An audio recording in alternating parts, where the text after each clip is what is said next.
All right, everybody who's been following The Good Gather, this is the interview that I have been waiting to get. I First of all, I need to just put it like a little disclaimer here. I adore this person. I spent like a good 3.5 minutes earlier today talking about how not only do I appreciate just how well we play off of each other and inspire and work well together. But like she just gives me so many ideas and so many kind of offshoots. And I just love being in the same room, which really is part of the inspiration for the Good Gather. It is about being in community and being connected with people who maybe you didn't know that you were meant to be in the room with. And part of we do have scheduled gathers, but we're going to have just some like where we're dropping in to the coffee shop or we're dropping into the co-working. We're just seeing who's in the room with us. And I know that I'm going to be doing that with Deidra so much because she just, like I said, gets my brain all excited and tingly and I can come out. But I want you to meet Deidra because I am telling you right now, I've said this, Deidra, watch this space because she has a unique ability to really get to the heart of leadership. And I mean, like, not like the leadership that you see out in the world where it's like, you have to be this kind of person and all this. I'm talking about the leadership inside us, the soul leadership. But I'm going to let Deidra tell you a little bit about her, and then we're going to get into the incredible gathers that she has created. Yeah. Thank you. Thank you for the warm introduction. Um, uh, I'm like, where to begin? I think the place to begin is I have a background in politics. I grew up in a very political family, and I've seen the underbelly of the beast. And I even ran for office. And after I didn't win, I'm grateful for that. But what I learned, there were so many invaluable lessons in that process, and I have done just about every job you can do in a political campaign, and I have worked in I've been a legislative assistant in offices of elected officials, and so I really have a perspective on that process that most people don't have. But what I learned from that experience was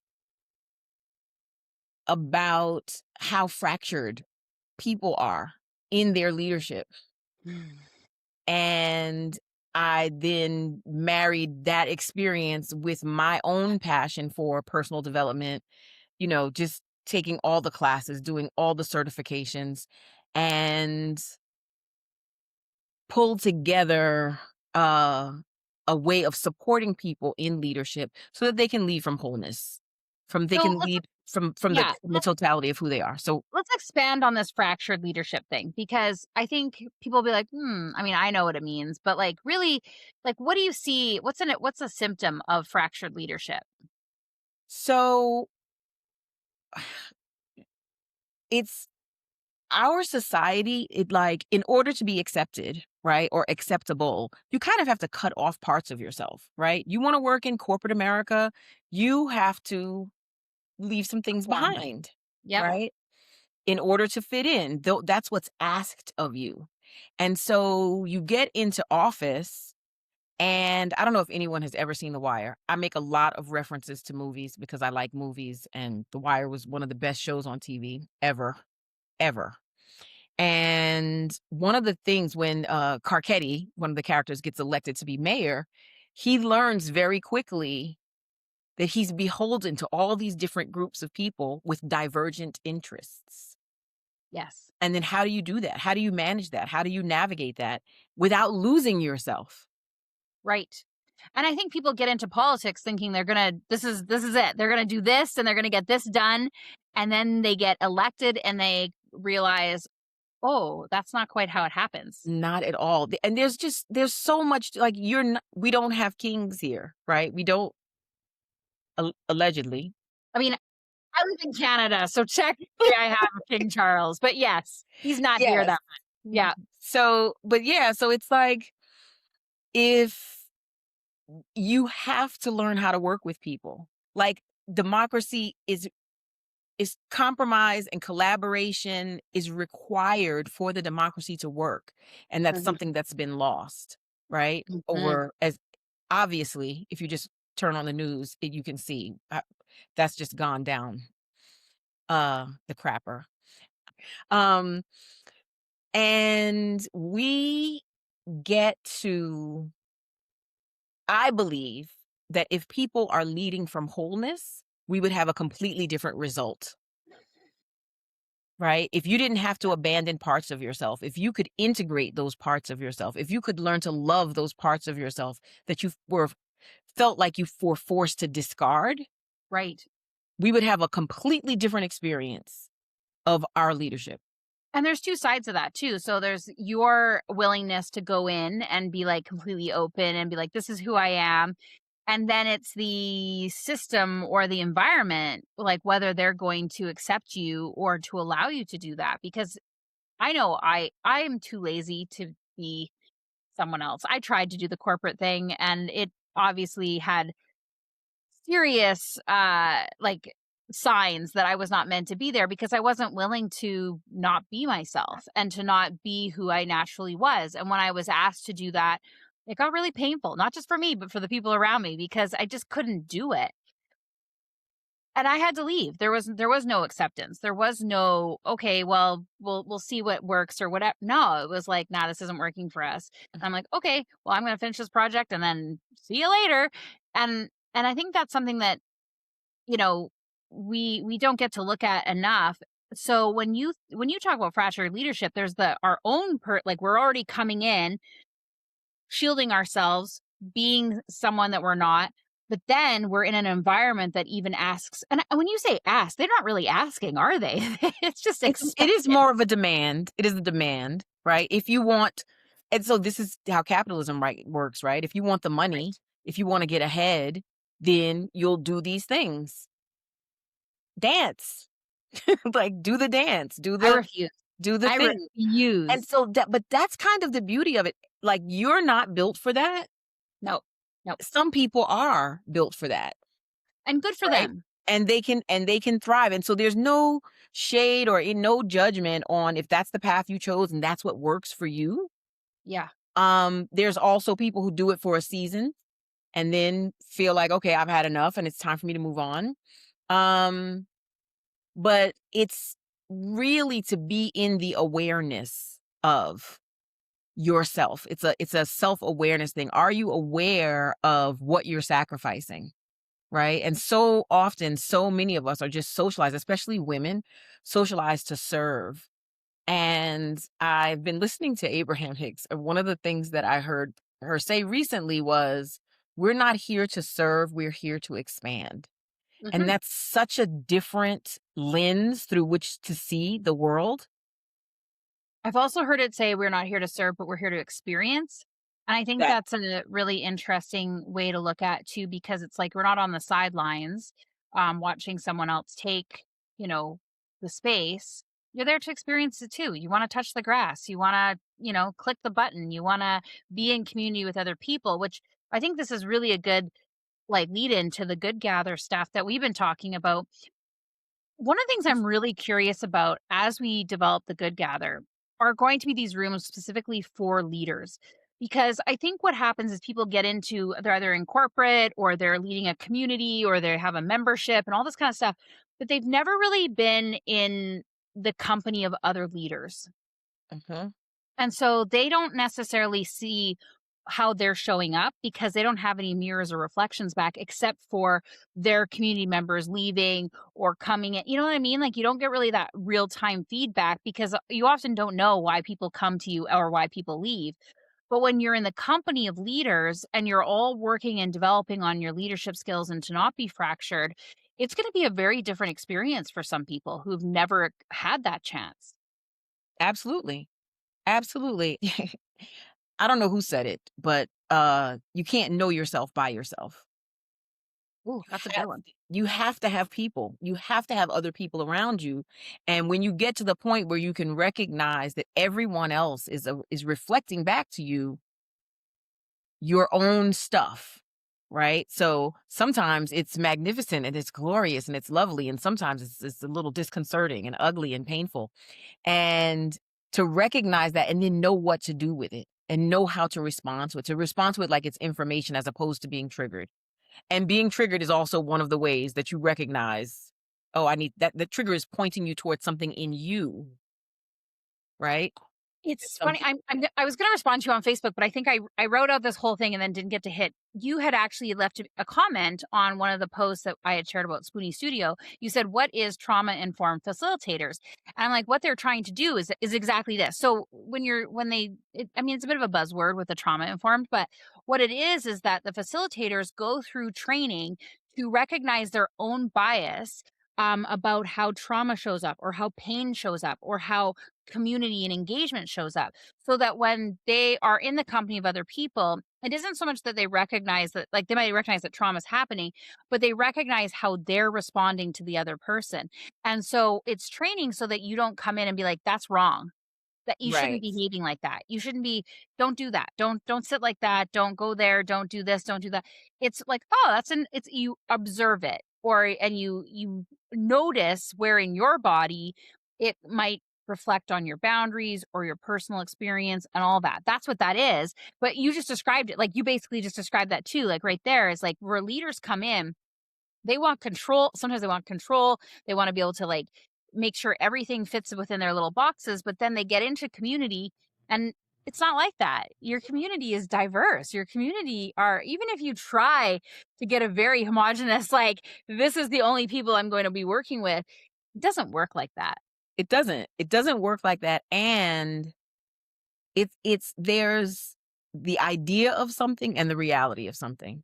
So you may have an idea of the way it quote unquote should be, Yes. but then when you get into community with other actual human beings and who are coming with their own sovereignty and their Hmm. own ideas and their own knowledge and their own experiences, Hmm. you have to navigate that. And how do you navigate that?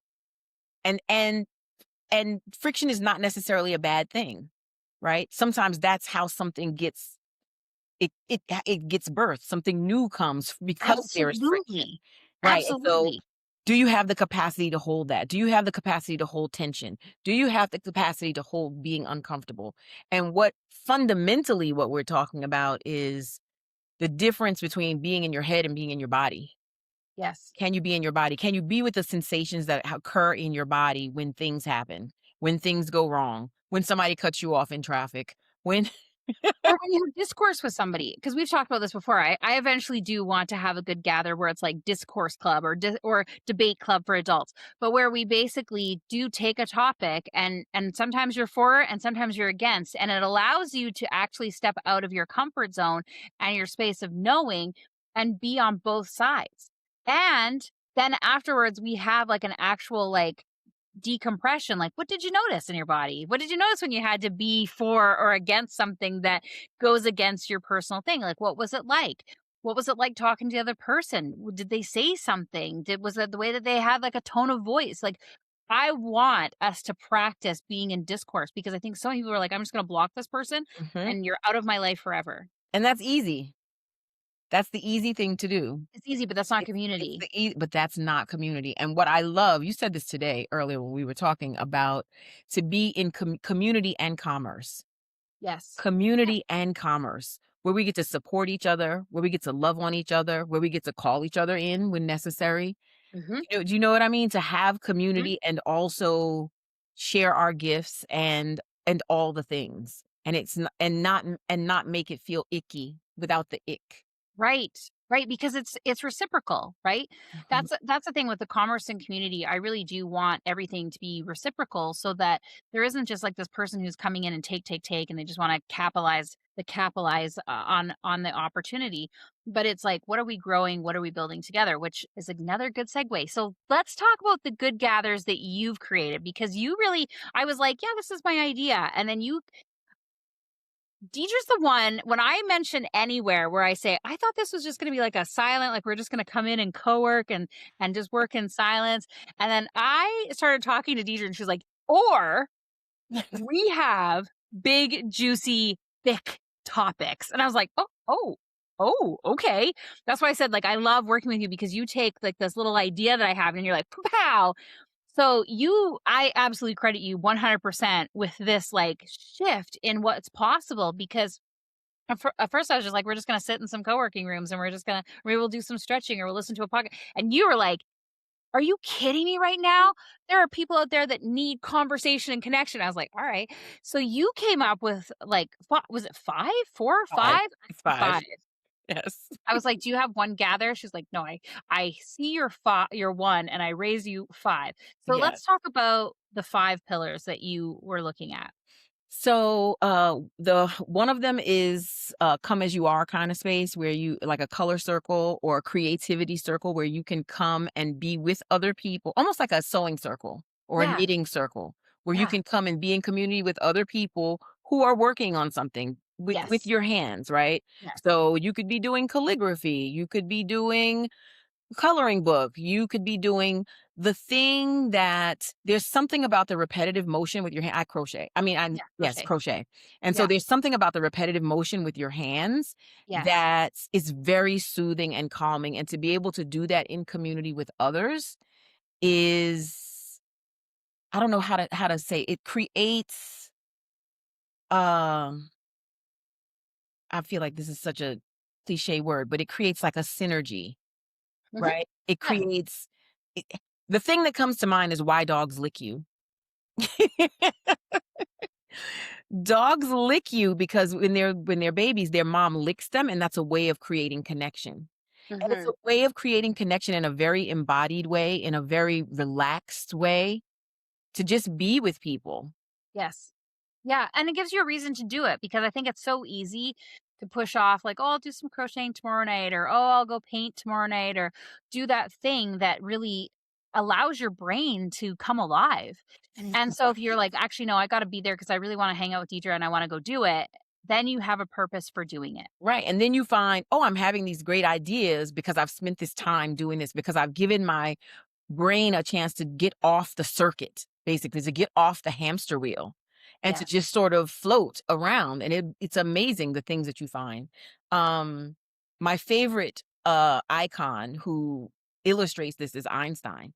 When Einstein would have a problem that he couldn't solve, like, he got to a point where he couldn't go any further, he would take a nap Ugh, the because best. he needed to give his it's like he needed to get his mind out of the pattern, right? Because oh gosh, there's what that you know, right? But we're generally operating from what we know that we know, and the solution to the problem is often in the realm of what we don't know. And how do you access the realm of what you don't know? So that's a thing. One of the ways to do that is to let your mind wander, right? So that's an opportunity for that to happen, or that's a space where you get to come into where that gets to happen. That was Um, magical. And, another one is get grounded, roots and fruits. Um, it's the quiet foundational work Mhm. around what are you rooting yourself in? And you know what you're rooted in when you see the fruits that you're bearing. I did, How do you see that gather working? Like, people come in, is it facilitated? Is it I think free it's form? facilitated. I think there's some questions Mm, for thoughtfulness, for nice. reflection. It's a reflective kind of space. And you can come in with a question too, or this is something that I'm trying to work through. You need a space to process, Mhm. right? Um, and and to be able to do that in community, because one of the things I love is the conversation is for everybody who shows up in the room. Right. So even if you don't even if you come into the room and you don't say anything, the conversation is going to be impactful for you in some way. And you might not even realize it in the moment. It might be a week later, it might be a month later, and something will happen and you'll remember, oh, that's what they were talking about Mhm. in that session, right? Of get grounded. Roots and fruits. So it's about rooting into the things that are meaningful for you, that will make a difference. So it's the inner work, right? I see it like a circle where everybody's kind of been sharing and they're witnessing and they're recognizing and giving input. Can I tell you that is one of the most underrated things is to be witnessed, Mm, just to be witnessed, to be able to share something deep or personal or impactful or meaningful in a group of people and to have it just be received, yeah, to not just fixed, be witnessed, to not be fixed, to not be not solved. judged, Yep, not be judged. just to share Just it. And sometimes when you do that in that process, the solution comes or it comes to you in that process of working through it because you have it's like opening up to yes. allow it. It's hearing it outside your own head. Yeah, very much so. Very, very much so. Yeah, there's only so much your cat or your dog can witness too. So being in the company of like fellow humans who just see you and hear you and appreciate that you're there in the room and you're sharing what you have. I mean, it's magical. It's really magical. I really wish that more people had that kind of community around them. And that's why we're building this, right? Because sometimes you just don't. Sometimes your friends and family aren't the ones that are just they're always gonna fix it or they're gonna judge you or they're Right. gonna talk about Or it or they see you as who you used to be, ooh, right? It's so that is one of the hardest things. You have decided you want to go in a new direction. You want to do something new. But your community that's familiar with you very often doesn't understand. They don't understand what you're doing. They don't believe you. They don't believe you can do it. They give you lip service. They kind of throw shade a little bit.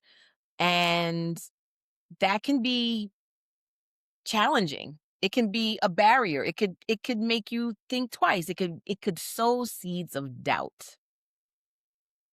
And to have a space where you can go to, where you can share and where you can be believed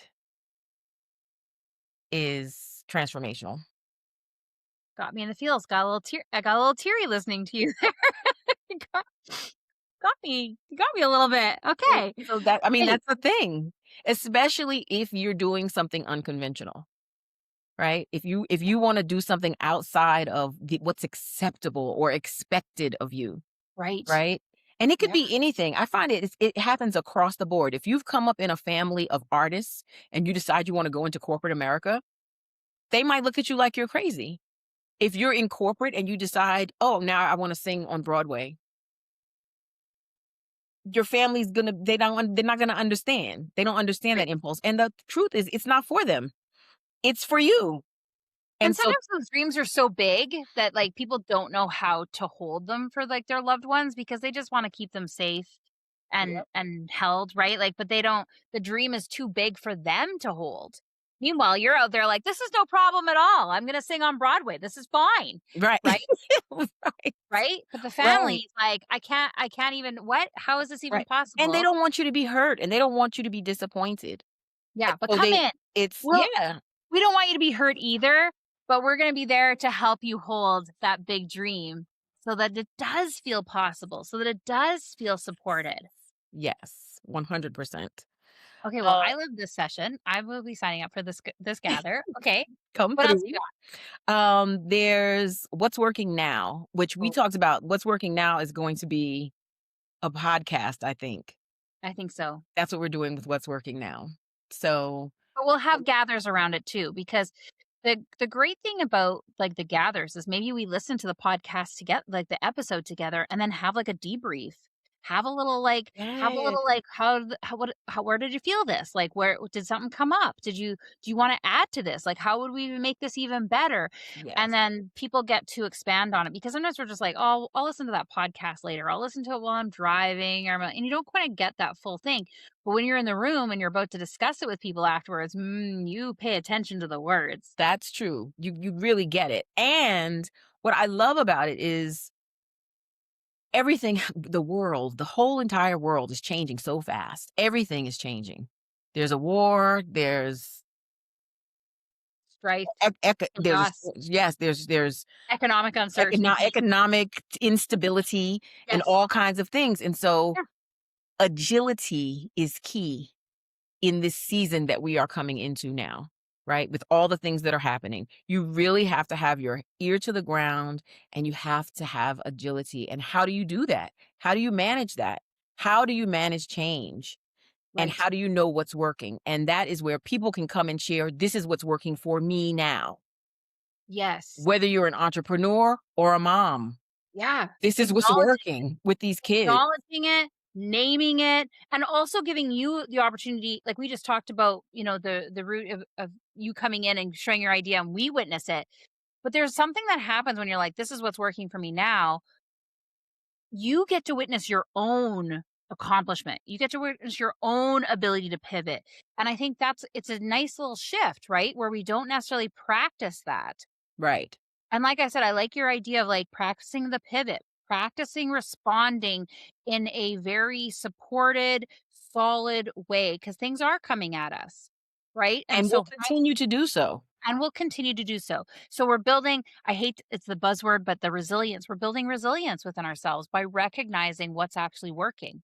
This is actually Absolutely. working for us. So I want to build on this. Right, Or this is and working to over find your here. square, the square, this is the square I'm gonna stand on, this is the square that's gonna hold me when there's everything is swirling around me, but I Yes. know that I can be here and be stable in Yes. spite of all of the machinations and the stuff that's unfolding and disintegrating and emerging and all the things.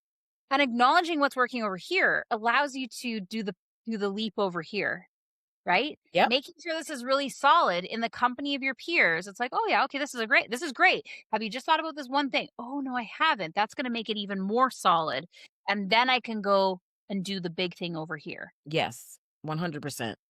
And Awesome. also just for me, this is how we endure and thrive in the next season that's coming. It's by being in community and sharing what's working. How do you do this? How do you Mhm. grow tomatoes on your balcony? Mhm. How do Yeah. you like what is working now? Yeah. Excuse me, what are you doing with your money? Are you leaving it in the bank? Are the banks still safe? Are the like there's a whole lot of what questions that are going to come up. And how do you prepare and how do you feel confident that whatever happens, you can thrive and flourish in whatever environment. I love this kinda idea for a good gather because it definitely when I start thinking about, like, the 3rd space, the 3rd place, like, the barber shop, the corner cafe, the spot where you're like, "Hey, how's it going?" "Good, good." "Oh my gosh, you wouldn't believe these tomatoes I've got growing on my balcony." "What? How are you growing tomatoes on your balcony?" "Oh, let me show you." Like, I love this from an energy point of view. It feels like a very community hub. It feels like that connection point where you're gonna go, you're gonna see people that you know, some people that you don't know, and you're gonna share this incredible nugget of joy and what's working for you. That's great. Right. How do you live in a city and grow some of your own food? Can you do that? Is it less expensive? Where do you get seeds? How do you even get seeds for food? How do you Mhm, fertilize? How do you there's mhm. like a whole thing. And Yeah, so there's a myriad of other there's a myriad of topics to go over and to be there for one another. That's what I thought was so brilliant when you came to me with this idea. I was like, this is absolutely what yeah. is needed now. A See, and that's space that room for with the people. flowers or the confetti. When Yep. people share that, then everybody gets a chance to hit it, and they'll all be just showered with, like, flowers. Yes. I love that. And I wanted to share what I was sharing with you earlier about Yeah. uh I went to Santa Monica and I was like, "Oh, this is so nice here." It really resonates. The vibe resonates with me because it's a very walkable place as Yes. opposed to living in a place where it's very strip mall, housing development, gated community, strip mall, like that. It doesn't create a lot of opportunity for serendipity, for Mhm, serendipitous connections with other mhm, people. mhm. Everybody's sort of living, they're in their car, they're in the store, they're in their car, they're in their house, they're in their car, they're at work.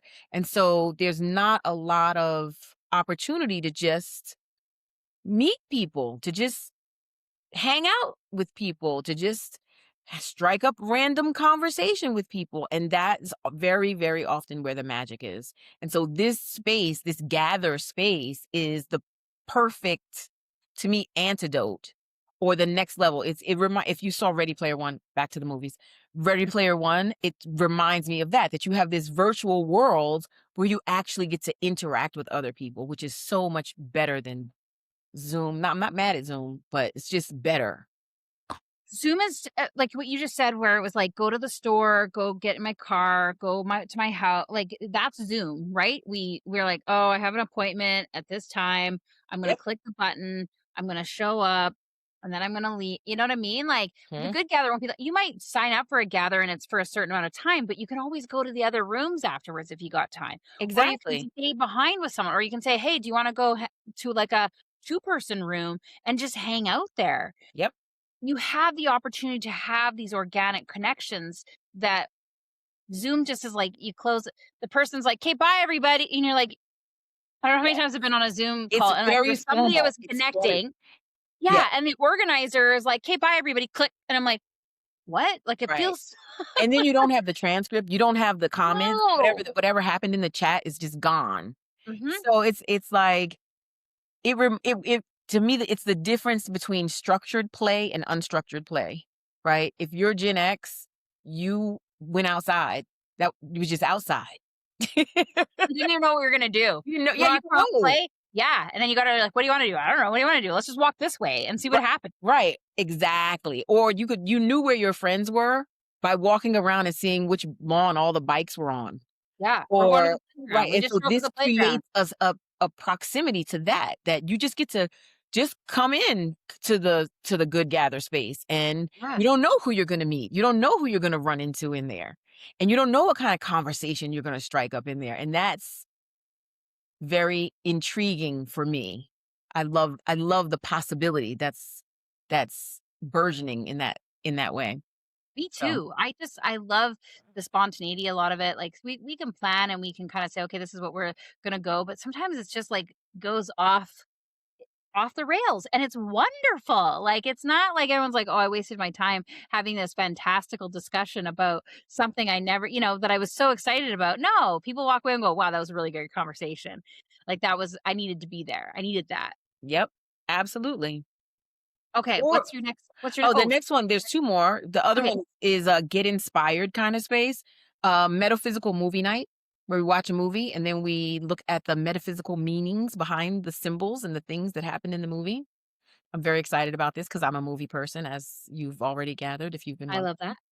And the last one is Catching Fire, curated conversations, which is where we get to bring our divergent ideas. It's kinda like what you were talking about discourse, Yes. where people get to come with their divergent ideas and steel sharpens steel, iron sharpens iron.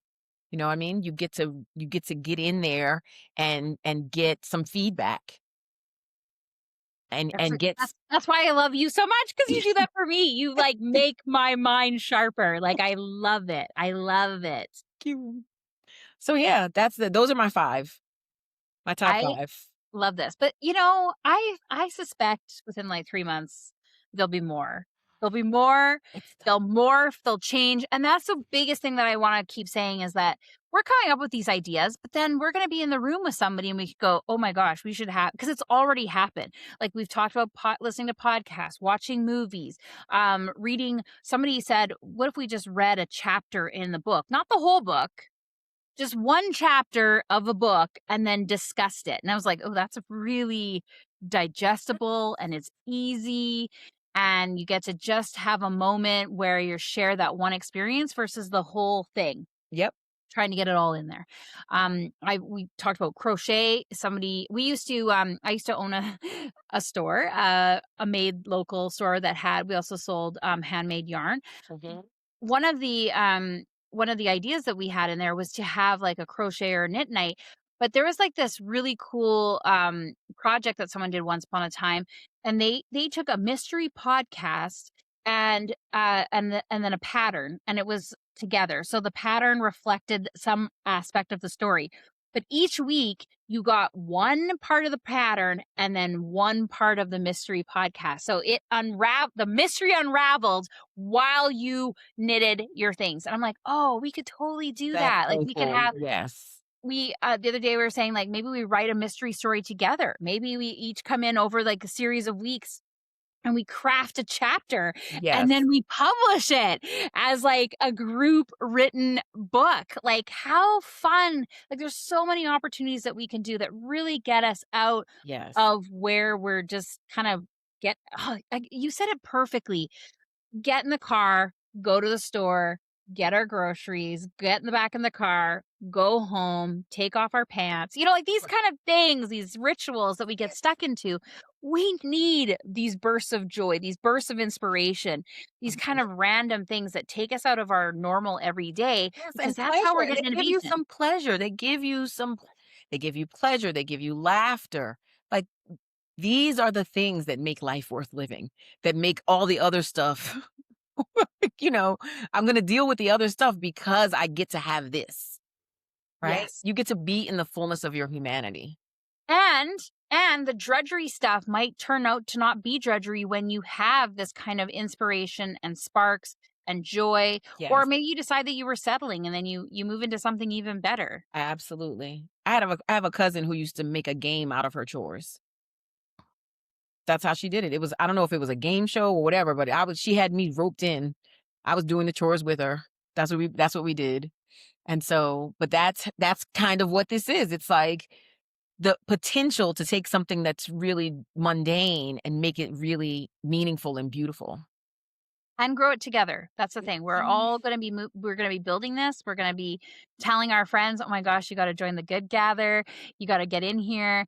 You gotta have some joy with me." Like, it is meant to be a really accessible space that we keep growing and building and customizing and making it inclusive and Yeah. accessible. Like, all of those things we can actually they're not just words. We can actually do it. One of the And rooms I it's created, beautiful. it has these fortunes that come up, but Yes. there's an alt text on it. So if somebody's reading on a screen reader, they can actually hear it. They don't have to. We're gonna be building sounds into the things that are you don't have to if you can't read it, that's okay, hit the thing, you'll hear it. Like, we are actually doing the things to make it accessible, and we will keep getting better because we have a community who can feed into it and who wants to build it with us. Right. And this is for the people who want that, who recognize that this could be meaningful, that this could make a difference in their lives, to have community, to find community, to have organic interactions with people, to have random magnificent miracles just happen. Yeah. One It's of the other gathers that you had, like, talked about too that I found was interesting is if we took, like, news items that happened and, like, it's not good to, like, sometimes process these things by yourself, especially, like, the doom and gloom ones, but actually taking it through and sharing it as a group even, like, Oh, "Okay, yeah, that's what we talked about. We were yeah, talking like, about here's the news, here's what we're doing," and it's like, "Okay, what does this actually mean to you, and how do you feel about it, and what can you do in your neighborhood for a war that's happening overseas? Like, what is the actual right, opportunity for you to be to move that needle?" 100%. And what's the historical context? Because half the time, whatever's happening isn't new. And very often, if you just watch the news, they treat almost everything like an isolated incident. It's never an isolated incident. It is the culmination of a whole bunch of other little things that happened before. And you don't get that when you watch the news. So to be able to be in a space where you can get context for why is this happening now? Who's benefiting from this? Who is this making a difference for? Who is this helping? Who is this hurting? To look at Mm, that. mhm. It's important. Yeah, I think Lacey's conspiracy room might end up being some of those things where we start to connect we're like, "Hey, did you know that this incident here prompted this incident here to prompt this?" Like, they're not just conspiracies, they're actually just history lessons that have largely been taken out of the public eye because it wasn't convenient for people to know about it. Right. Or And, it was deliberately hidden. Sometimes it's deliberately hidden, right? Like, I saw somebody saying that that Trump has this vast amount of activity, as we know, he's flooding the zone, right? His flooding the zone activity has given us so much information that most people don't get until the person has been out of office for 20 years, right? You didn't find out what Reagan did until 20 years later. Right. But Yep. this is very much there's just a treasure trove of activity. But that could be overwhelming too. So, like, if we come into the room and it's like, "Hey, here's a little tidbit." Don't think about Yes. the whole big picture this week, but think about it and think Right. about, like, because what you do is you start to notice, once you start to call attention to it, you start to see, where this change we were talking, today, my neighbors across the fence, we were talking about how the government is trying to defund community and gathering because they don't want people to be in the room with each other and sharing knowledge, right? They don't. They And don't want there's no place where you can be that you don't have to be spending money. You have the park, you have the library. yeah, and Those are they're the always only trying to defund parks and libraries. and they're always trying to defund parks and libraries. So it's like, where are the spaces where people can just be? Mhm. Yep. So, It's, yeah, so this is the good gather. this would gather. We're gonna have And a you good time. and you can see why you can see I'm gesturing over here, but she could be above me. You can see why I adore Deidre. Like, I know that after, like, listening to these little blurbs and this interview, you're gonna be like, "Ooh, ooh, ooh," because that's what she does. That's what she does. She is like the tinder for this, and just waiting for that spark to go, and then she's like, "Here's some more."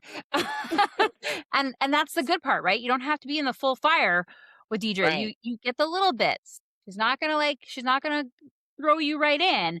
We're just starting off. We're just seeing where the sparks are. We're just adding a little bit of oxygen, adding a little bit of space, no judgment wind, Yes. just to get it going.